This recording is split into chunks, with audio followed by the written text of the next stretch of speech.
Good day mga boss! Isa nga pong balasahan ang pupwedeng abangan ngayon or sa susunod na konferensya.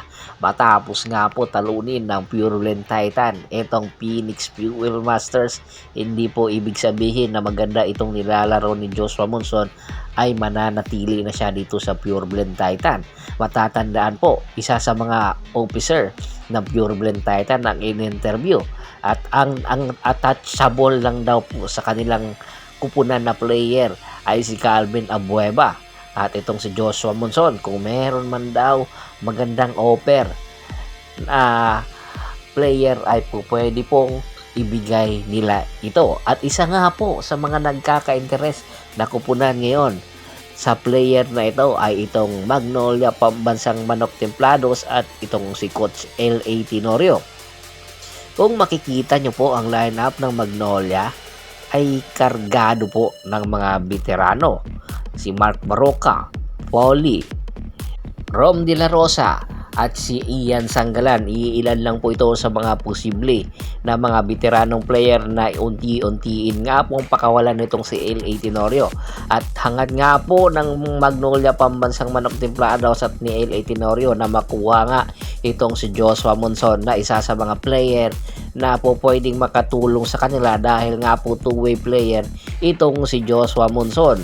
Pwede po nasandalan po ito pagdating sa crunch time at ang number 1 talaga na purpose ni L.A. Tenorio dahil nga po isa po itong defender, napaka risky defender po nito at kayang-kaya daw po pakawalan ng Magnolia Pambansang Manok Templados ang isa sa mga veterano nila or mga future picks para makuha lang ang serbisyo nitong si Joshua Monson na isa sa mga leading scorer nga po ng Pure Blend Titan. Opo, at ang possible po na po pwedeng maging kapalit nitong si Joshua Monson ay ang napapabalitang inilagay na sa trading block na si Paulie. Matagal na po si Paulie sa Magnolia Pambansang Manok Templados. Kanya nga po tinanggal itong si head coach Gito Victolero dahil nga po hindi na nga maganda ang ipinapakita ng Magnolia. At isa rin sa mga tinitingnan at ini-evaluate ng Magnolia at ni Boss Al Francis Chua itong si Paulie dahil nga sa tuwing nasa playoffs ay nagkakaroon ng injury. Dahilan na pakawalan na nga po ito matapos nga po makuha ng Magnolia ito via trade sa rain or shine Elasto Painters kapalit si James Yap. Itong si Paulie at ang magiging destinasyon nga nito ay ang Pure Blend Titan na kapalit nga po nitong si Joshua Monson. Malaki ang may tutulong nitong si Paulie sa kanyang leadership skills sa Pure Blend Titan.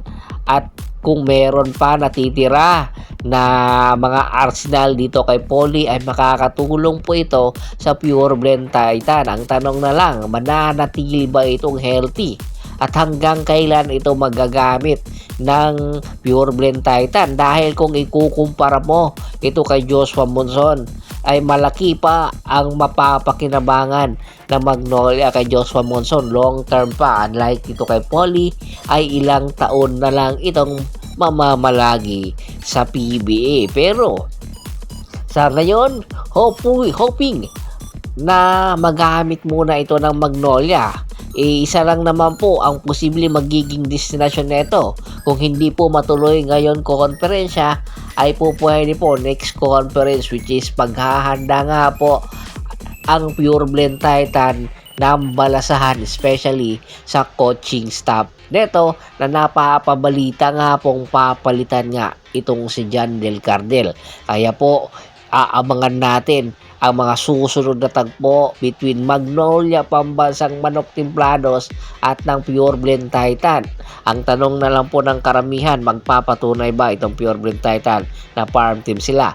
Bago po man natin tapusin ang ating kwentuhan, shoutout muna tayo sa ating mga solid na followers na lagi pong sumusuporta sa atin kay Kagawad kat sa kinunukusin ng Hagonoy Bulacan, Anthony Laki Alon at sa Laki Alon family, Yornel Belches, Yunel Alicante, Ricky Lanza ng Ricky Rider TV ng Tansa Cavite, Julius Roche, Ronald Gato, Rafael Branya, marami pong salamat sa walang sawa niyong pagsuporta. Pakibisita na rin po ng Facebook fanpage ko na Hapres PH3, Paul Goso at Boss Tor para po sa mga karagdagan sports balita.